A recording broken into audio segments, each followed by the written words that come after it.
Welcome to Community Talk. My name is Chip Baker and this is Keith Saragusa sitting next to me. Today we're here to kind of tell you about a 501c3 nonprofit that we have in town called Bennie's Barn.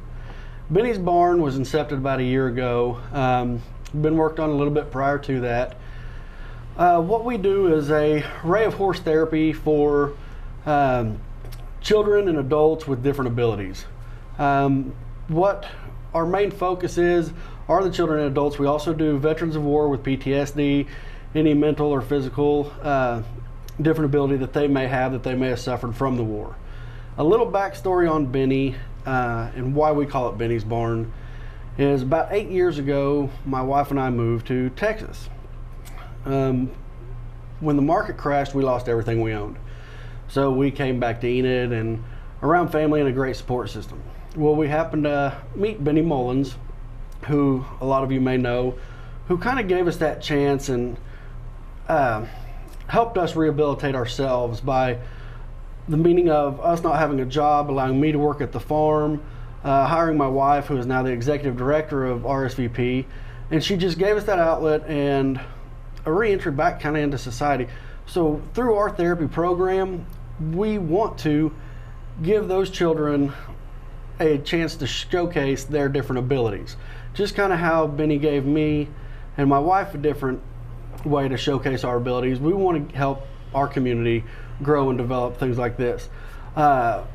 Keith over here, I'm going to have you tell us kind of some stories about maybe some of our clients or something personal that maybe has touched you or why you got into horse therapy also. Okay, when I initially got into horse therapy, it sort of happened by accident. My oldest daughter ran equestrian riding since she was the age of 6 years old. She's 20 now, straight A student in college. So I've been around horses since she's been in school and doing the equestrian.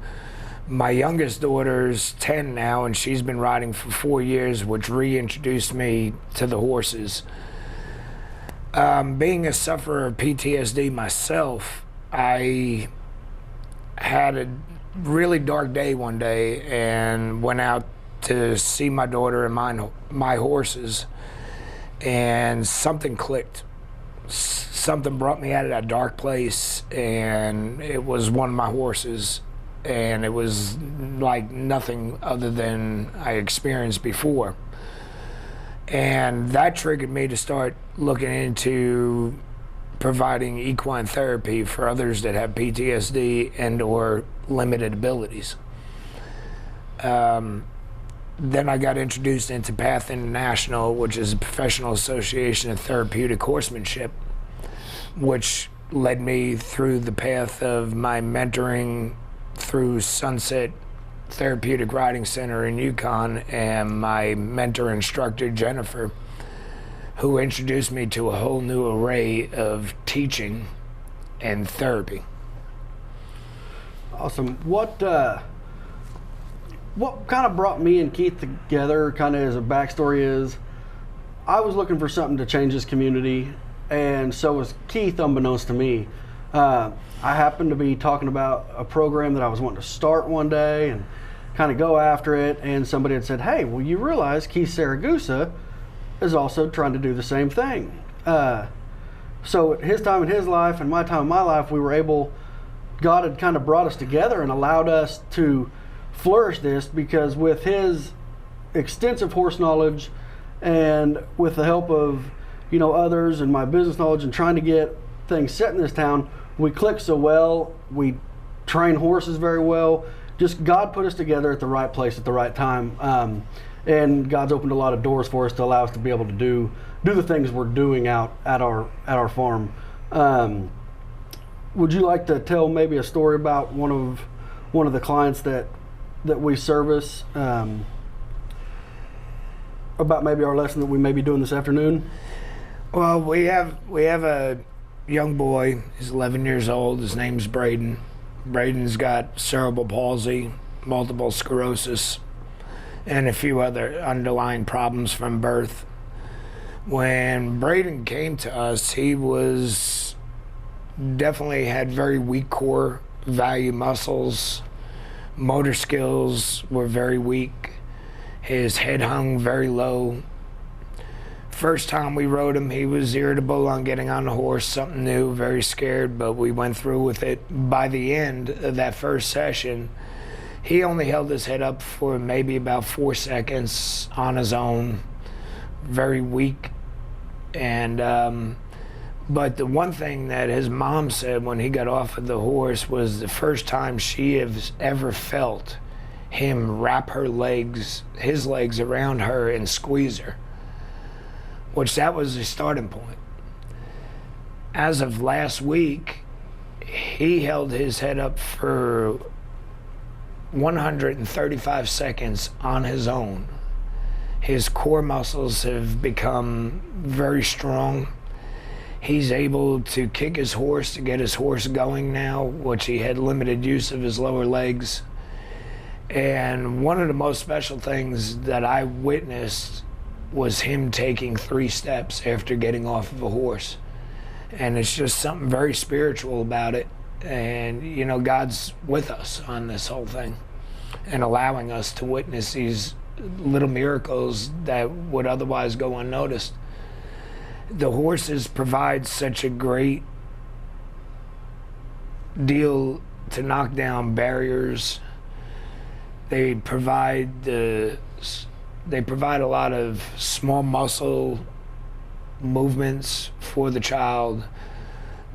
The horse walks in a 3-dimension movement. When it walks forward, it also sways side to side, which stimulates somebody walking, but uses more core muscles than the actual person would do walking. And for Braden, this has proved to be tremendous for him when it comes to his core muscles and the fact that he was able to take 3 steps. And it's just amazing on just what these horses and these children are capable of doing. Well, very well put, very well put. Just to kind of give you guys a little more information about where we're located, some contact information. We are actually located at 4914 East Roop. We do, like I said, therapy lessons. We do riding lessons. We always need volunteers to help us with horse maintenance, which is quite a bit with just the 2 of us. Our contact information is, our phone number would be 580-548-7258, and you can call that number to set up any type of scheduled appointment that you'd like to come out, or just come out and visit, or come out and witness a therapy session. We would love to have you out and kind of demonstrate what we do and show you everything that we do and everything that God's blessed us with. We'd like to share you with. We also have a website that is benniesbarn.org. You can visit that. Right now we are fixing to start to kick off a campaign, fundraising campaign, because we are a 501c3. We are going to go out and pitch in Enid and surrounding towns. We're going to try to get 10,000 people that would residually donate $4 a month to our program, which would allow us to be able to do every veteran and all of Enid Public Schools and anybody else that came out absolutely therapy lessons for absolute free, no charge, if we could get 10,000 people to donate $4 a month continuously. Thank you for joining us on Community Talk today. If you have any further questions, like I said, please call or email us at benniesbarnenid.org or call us at 580-548-7258. Also like to add one thing, that not only do we provide therapeutic riding, we will also provide able riders the opportunity to come out and take lessons from the ground up or from wherever their ability as an able-bodied rider is, and to proceed further. Yes.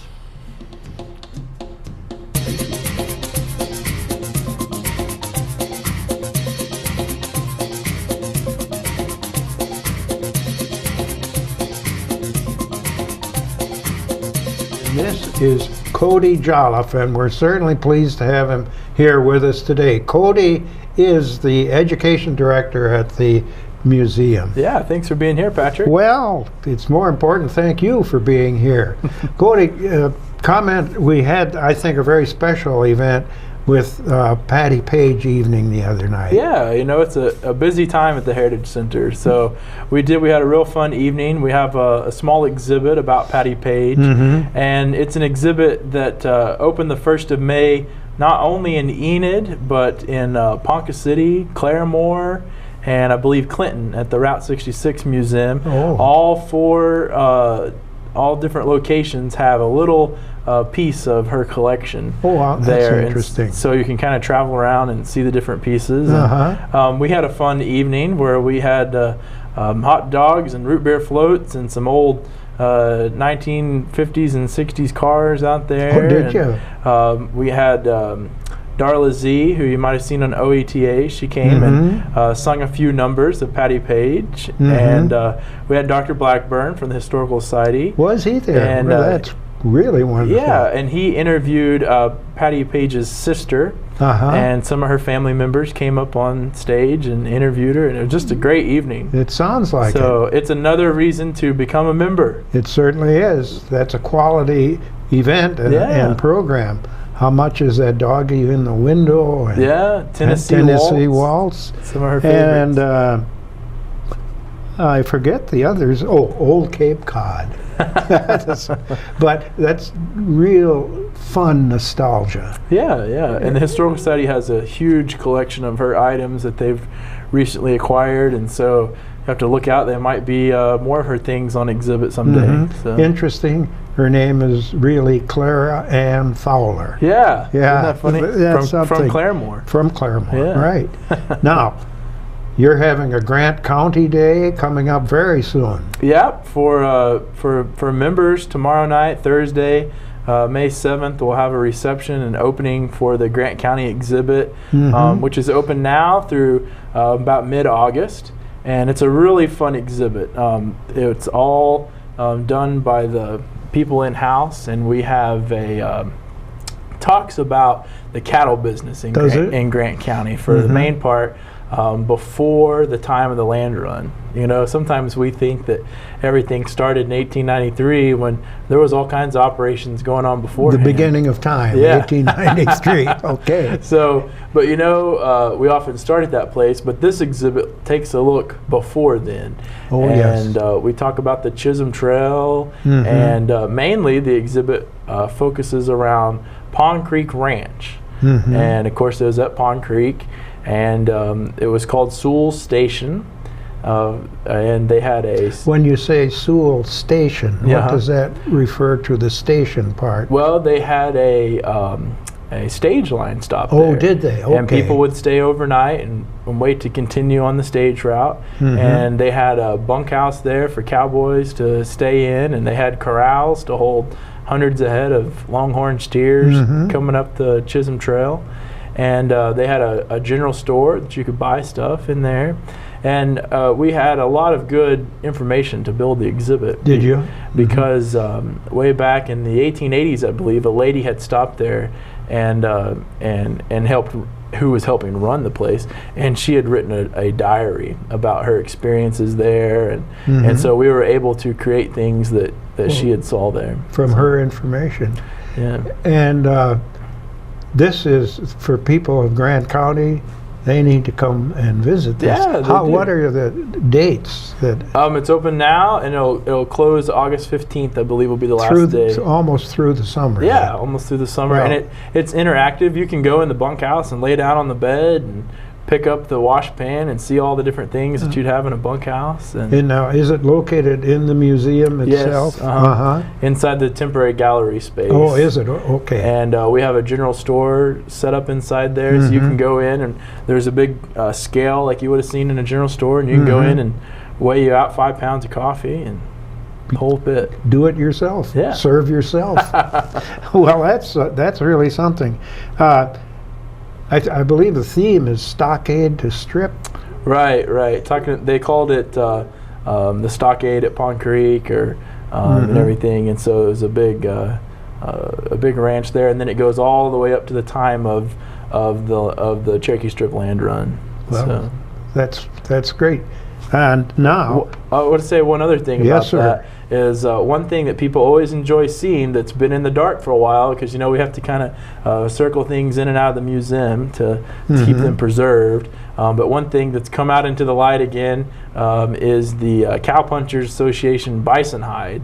that's in that exhibit that lists all the people who ran cattle in the Cherokee Strip. Wow. And a Okay. lot of people have family on there, and a lot of people come in and ask to see it, but it's in storage. And so now it's out. We have a huge display of it.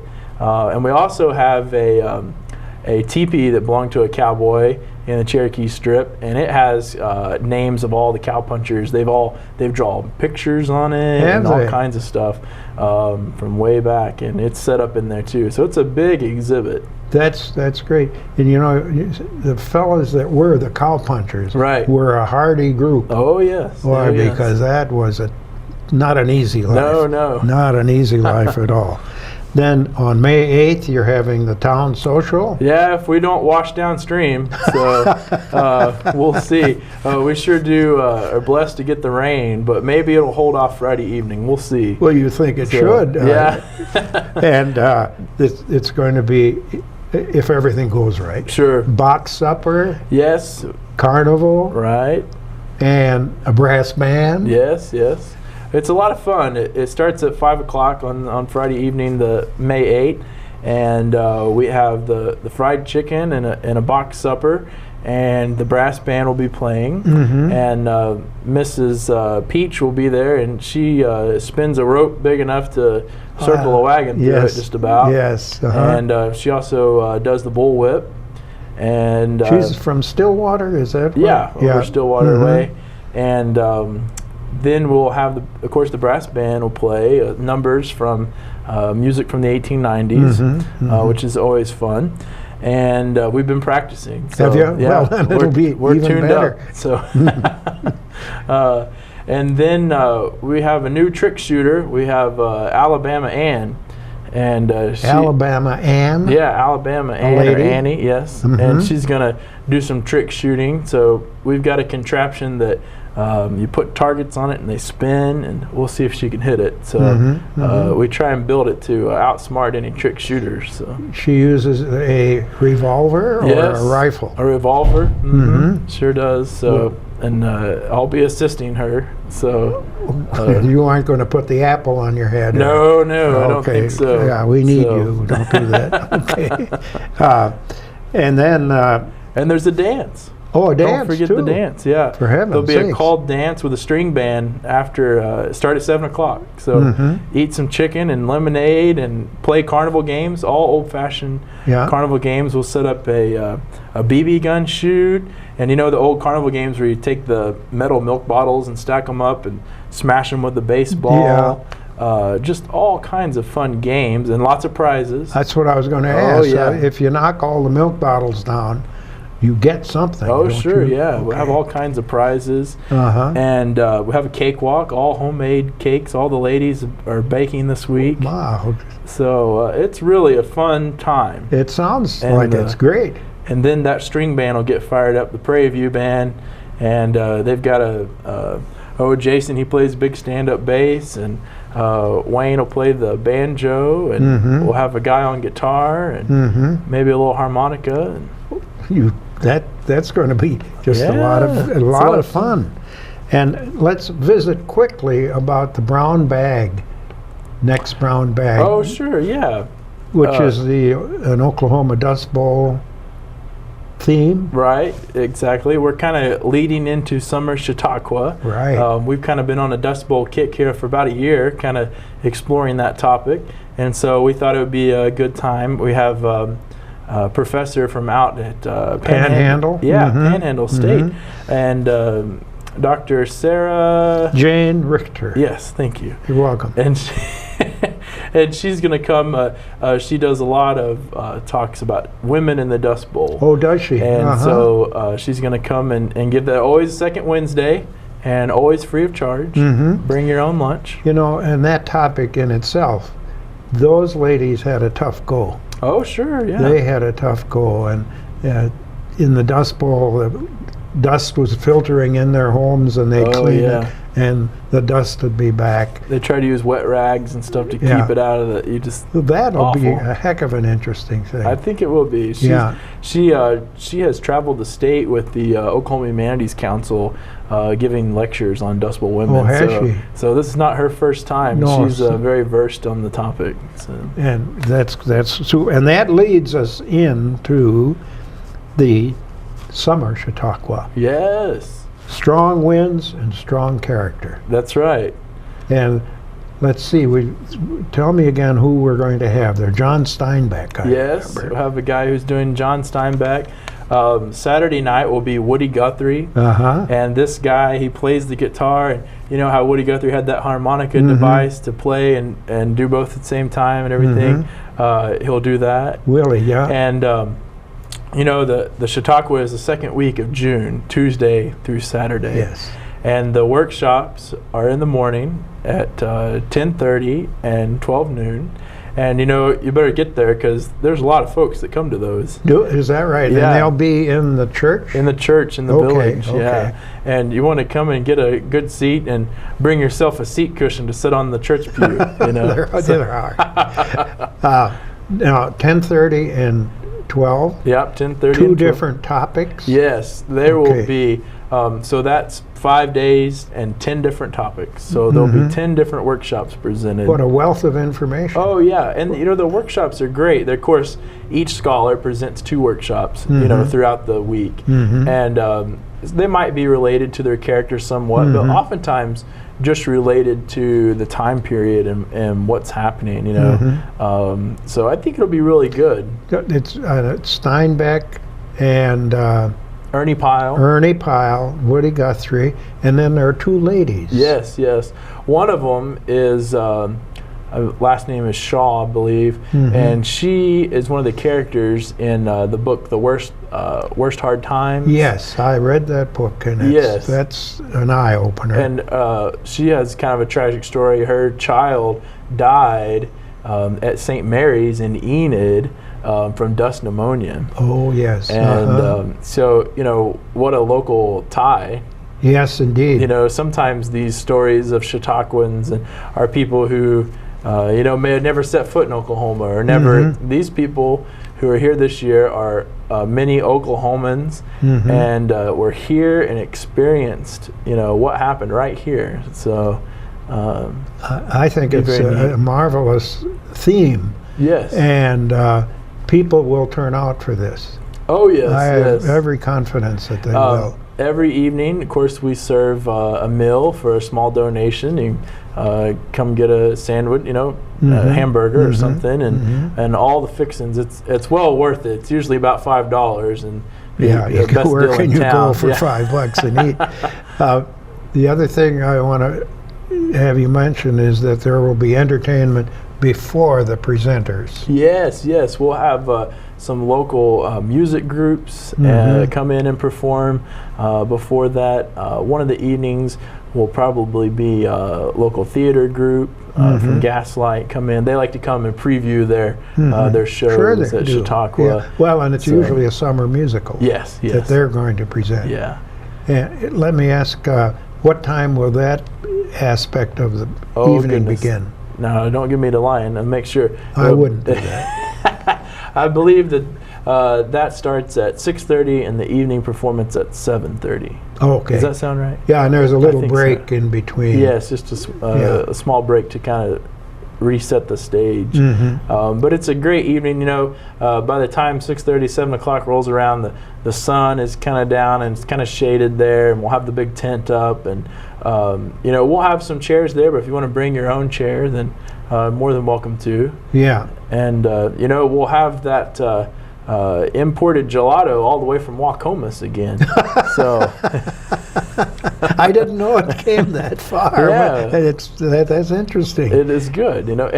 And Chautauqua Council has always made their events free. You know, Yes. that has always been our goal, is to provide some good quality humanity programming free of charge. And So the Chautauqua, they only have 3 or 4 in the whole state yes, presentations, Yes, don't they? yes. So it's pretty unique for Enid to have it. It is, and you know, it's this is what a Chautauqua was like. Is, you know, you went to a community, they set up a big tent, and they had all these musical and food, and then you had the program, and you know, we are one of the only ones left around just about anywhere that still does the old-fashioned way, where you're outside and you're having this, you know, you just kind of can almost step back in time and think about what entertainment was like 100 years ago, you know.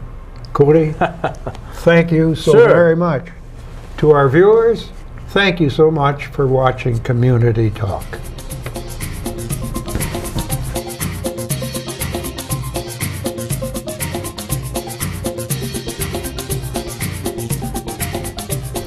Hello, my name is Carol Wade. I'm the director of the Children's Advocacy Center, and with me today is Marie Holston.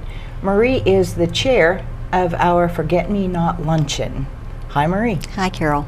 It's been 5 years since we did this. 5 right? years. 5 long years. Yes. Some of the first questions people always want to know, I think, about this luncheon is, what's it for and where does the money go? Okay. Well, it's to raise funds for our advocacy center, but it goes to the Endowment Fund, which is through the Cherokee Strip Community Foundation. Exactly. That is good. And it is for the Endowment Fund. Yes, it is. In addition to actually raising money for that endowment fund, and it's really critical, why is it so critical? I know we get funding from other places, but why is this endowment fund so critical? Well, because in the past years, legislation has changed, and sometimes our grant money is not what it used to be, or it's not there at all. So it's important that we plan for the future so that we can keep our advocacy center going. Well, and several years ago we had a real scare, didn't we, when it looked like all our funding was gone.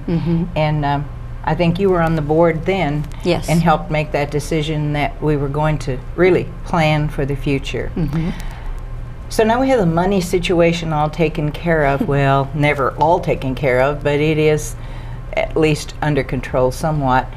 Why else would we do a luncheon like this? This Forget Me Not implies that there's something we should remember. Well, we want to make the community aware of child abuse and neglect that happens to our children here in Garfield County. We also want to give our victims of abuse and neglect hope for their future. How does that work at a luncheon? How do they get hope from something like this? Our speakers, we have wonderful speakers that tell their story of how they have worked through their abuse or neglect as children and how they've come on to be successful adults with their careers and their families, and they've been able to move on from it. Can we reminisce a little bit about some of those speakers? Like, do you remember the first one? The first one was a young woman, and she had actually seen her mother killed, and she had other siblings, you know, there at the home with her. And today now she's a very successful teacher, I believe, in Kansas. So she's definitely, you know, been able to move on. What helped her? What helped her? What helped her to overcome that kind of trauma? I can't imagine what it would be like to watch your mother be murdered. Well, successful, I think her transition was because she had some good foster homes. You know, good foster parents that worked with her and got her what she needed and were there for her, and they supported her. And I think this happens with a lot of our children, that they get wonderful foster parents. So that's another reason, you know, that this is important to us, is to bring awareness about the need for foster parents. So we do need foster parents in this community? We always need more foster parents. Should we tell them what you were before you decided to retire? I guess we can do that. I was the Child Welfare District Director for several counties, including Garfield County. So, and living in Enid, it's always been very important to me. There were always two things I would say anytime I went to speak, and it was never sleep with your baby, don't co-sleep with your baby, and always, we need more foster parents. Please, you know, think about becoming a foster parent. And the message is still there. We still need foster parents. We always do. A lot of our foster parents move on and adopt children that they are fostering. And so sometimes they move out of the system. So there's continually a need for foster parents. And children keep coming into the system they do. All the time. They do. Last year, our wooden children that we had on the courthouse lawn, it had grown from, I think, in the 140 some to 239, wasn't it? Right. This past year. So almost another 100 more than last year. Yes. So the need's still there. So that means then that our need for foster families increased It again did. about It at did. least 50 It did. if we had 2 kids in each of those families. And we use foster homes that are sometimes what we call relative foster homes, that they can come in and be a foster home for one of their relatives, or if they are someone who knows the child, maybe a teacher, a school teacher, Sunday school teacher, someone else that knows the child can also step forward and be a foster parent as well. Well, I hope somebody listening to us decides to do it, because it really is needed. The second year we held this luncheon, we had a really special guest, I think, that year. Do you remember who she was? Yes, she came from Hennessy, and she had been abused by her coach. So, and this young lady, she was, I think, very lucky because her mother, stepped forward, supported her all through this, and then once it actually came out, then that she got some psychological counseling and what she really needed to move through her trauma. And she is successful. I know Yes. now that her success continues. I know she's gotten married, and and I know also that her mom continues to. Her mom's an attorney, and her mom Yes. continues to fight battles for abused and neglected kids, especially in the school system. Yes, she does. So the third year, we kind of moved away from those kind of victims into another part of that system. Yes, we actually had 2 of our foster children come and speak at the luncheon, and with them was their independent living worker. And so they were able to talk about their life in DHS custody and the foster homes that they had been in, and then how important it was to connect with their worker. So child welfare workers are also helpful in getting the girls or ladies or even young men and boys through this. When they become 16, they get into the independent living program, and to help prepare them for life as they step out, as they become 18. I smile because all you usually hear about is that dreaded DHS system, how they just do such bad things all the time. But now you're telling me that the DHS system is actually supportive of kids. Oh, it's very supportive of kids. It is. We have good child welfare workers, and then, like I said, the independent living workers, and it's a real good connection that they make, the children, with their workers. Because when you think of it, if a child is in foster care and is never really adopted, people keep getting older, and eventually they have to go to college or they have to do something like that. Does the system help them do that? Yes, there's funding for that. If the children want to go to college, they can get the support to go to college. That's great. I'm thinking too then about adoption, and that kind of leads us to our 4th year of this luncheon, and our speakers, Amber and Ray Gill. Right. What did they do that got them to be speakers? Well, they started out as foster parents, and it progressed on that the child became available for adoption, and then they were able to adopt her. And so they told their story at the last year's luncheon about how it works, and and what you have to go through to become a foster parent, and then how you can work on through that and become an adoptive parent. So, and they've been very successful at it. And I think a pretty happy family. Yes, very much so. And I think when you think about being foster parents, you think about the children that you're going to get into your home, and you think maybe that won't work. The kids, I think, that come out into this system oftentimes feel like it's all their fault that things happened to them, and that they're the reason they broke up the family or something like that. Kids carry a lot of guilt. They do. This is, something that we have to help them work through and get them the care and the treatment that they need to deal with the trauma, because they do think that they're responsible, and they're not ever responsible for this. This is something, that someone has done to them through abuse and through neglect, something that they didn't have, as growing up as children. And it gives them, when they get in a foster home or in a relative placement, a chance to understand that they can be a child, that they don't have to be adult, they don't have to carry this burden throughout, and they can grow up and they can have a successful life. Yeah. Well, that leads us to year 5, and that's a perfect segue into our speaker this year, and his name is? Ray Rice. Okay, not the Ray Rice that we all think of, No. but he's our Ray Rice. He is. He's a gentleman from Oklahoma City working with OG&E, I think public relations. And he's going to speak about his growing up and his abuse that he had suffered as growing up as a child.